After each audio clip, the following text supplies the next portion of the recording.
Good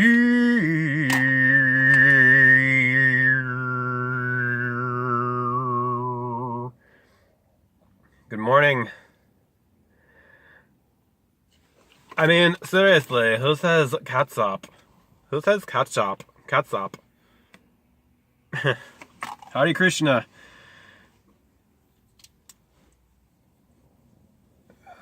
Diesel. Sativa. You know, I can't begin to express the delight I feel. Or I can't begin to really convey the delight that I can do this openly. And no, I'm not going to be driving my car after puffing the Magic Dragon, just to let you know. But here in Massachusetts, it's now legal. I've had the medical card for 2 years. So for the arthritis, which I barely have any symptoms of anymore, due to diet, exercise, and overall psychosomatic, pursuit of psychosomatic equilibrium, and working on the mind and the body. And but see, part of why I include this in videos is because it's symbolic of me being in a new part of life, because I had to keep this under wraps for my whole adult life. And I was especially there was a 5-year period staying under the same roof with my dad recently, up until 2016, and I hid it from him that whole time.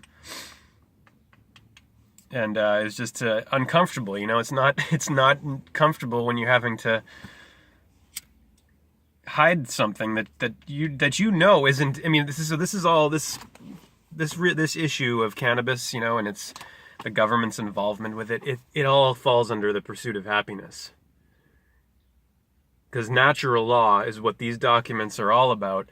God's nature's law, which is harm none. Seek to harm, not to harm others. If you're not harming others, you have a right to pursue it and do it, because it's your body, it's your life.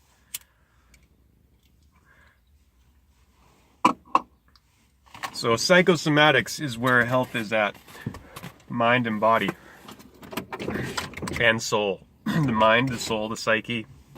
The total of ourselves, the whole. And gender is in all. Gender is in everything. In the divine, in God. Eve, even. Adam is odd. The sunrise, Eve is even. The dawn and evening. Psyche and soma. Body and mind. Soma and psyche. Adam's the soma. The body, the mud, the primal clay, the flesh.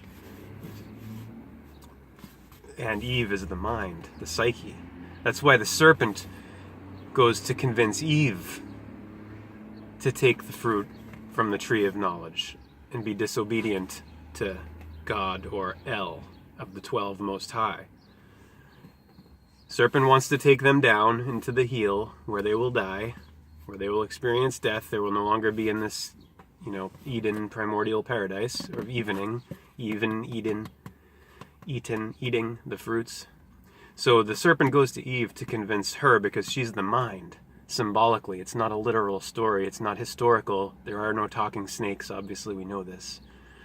The snake is symbolic of the sun on the ecliptic, and the circle, serpent, circle, and the word serpent is the same letters as present rearranged, as in gift. Here, take this fruit. Fruition, finishing. Because here at the beginning, at the spring, you get the fool, April Fool, the newborn risen Savior, who's just a little baby, a little Jack in the green, the naive one, and he has to go through a full arc. He has to go to his summer summit and then go back down and make a full arc in order to be an archon, a ruler, one of the 9 magistrates, magi, straits. This is about maturity. So Eve, then, the mind, convinces Adam, the body. The mind is the command center. In the heart and the head, in the choice to choose the red or the blue pill, truth or lies. And we're going to pursue truth right now. Red pill time. And I'm going to read to you from Thunder Perfect Mind from the Gnostic Society Library, the Nag Hammadi Library, the Thunder Perfect Mind, translated by George W. McRae. My experience reading the Gnostic Gospels by Elaine Pagels in conjunction with Carl Jung's autobiography, Memories, Dreams, and Reflections, when I was in my early 20s living in San Diego, forever changed my perspective. I had been very wishy-washy about all things religion and spirituality up until that point. Mostly atheistic I was before. And because I, had a very intense, fiery, rebellious adolescent spirit in me. So without any further ado, the thunder. Thunder! Feel the thunder! Lightning and the thunder! The Thunder Perfect Mind. Translated by George W. McRae from the Nag Hammadi Library, the Gnostic Society Library. Gnostic with the silent G, like the silent K at the beginning of our word knowledge. Both meaning knowledge, gnosis and knowledge. I was sent forth from the power, and I have come to those who reflect upon me. I have been found among those who seek after me. Look upon me, you who reflect upon me. And you hearers, hear me.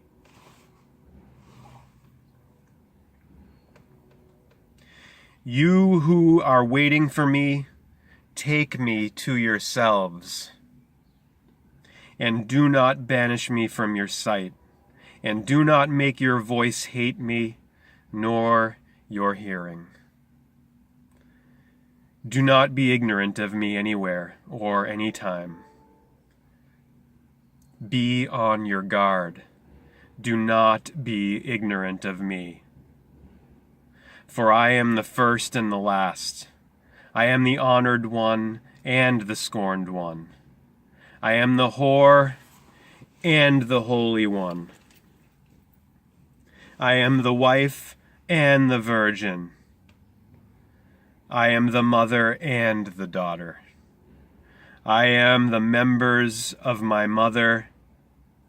I am the barren one, and many are her sons. I am she whose wedding is great, and I have not taken a husband.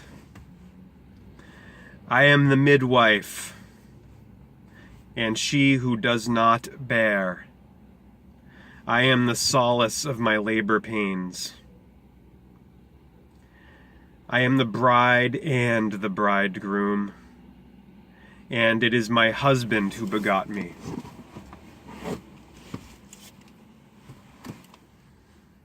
I am the mother of my father, and the sister of my husband, and he is my offspring. I am the slave of him who prepared me. I am the ruler of my offspring. But he is the one who begot me before the time on a birthday. And he is my offspring in due time. And my power is from him. I am the staff of his power in his youth, and he is the rod of my old age. And whatever he wills happens to me. I am the silence that is incomprehensible, and the idea whose remembrance is frequent. I am the voice whose sound is manifold, and the word whose appearance is multiple. I am the utterance of my name. Why, You who hate me, do you love me, and hate those who love me? You who deny me, confess me, and you who confess me, deny me. You who tell the truth about me, lie about me. And you who have lied about me, tell the truth about me. You who know me, be ignorant of me. And those who have not known me, let them know me. For I am the knowledge and ignorance. I am shame and boldness. I am shameless. I am ashamed. I am strength and I am fear. I am war and peace. Give heed to me. I am the one who is disgraced and the great one. Give heed to my poverty and my wealth. Do not be arrogant to me when I am cast out upon the earth, and you will find me in those that are to come. And do not look upon me on the dung heap, nor go and leave me cast out, and you will find me in the kingdoms. And do not look upon me when I am cast out among those who are disgraced and in the least places, nor laugh at me, and do not cast me out among those who are slain in violence. But I am compassionate and I am cruel. Be on your guard. Do not hate my obedience and do not love my self-control. In my weakness, do not forsake me, and do not be afraid of my power.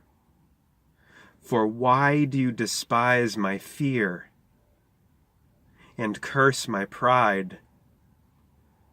But I am she who exists in all fears and strength in trembling.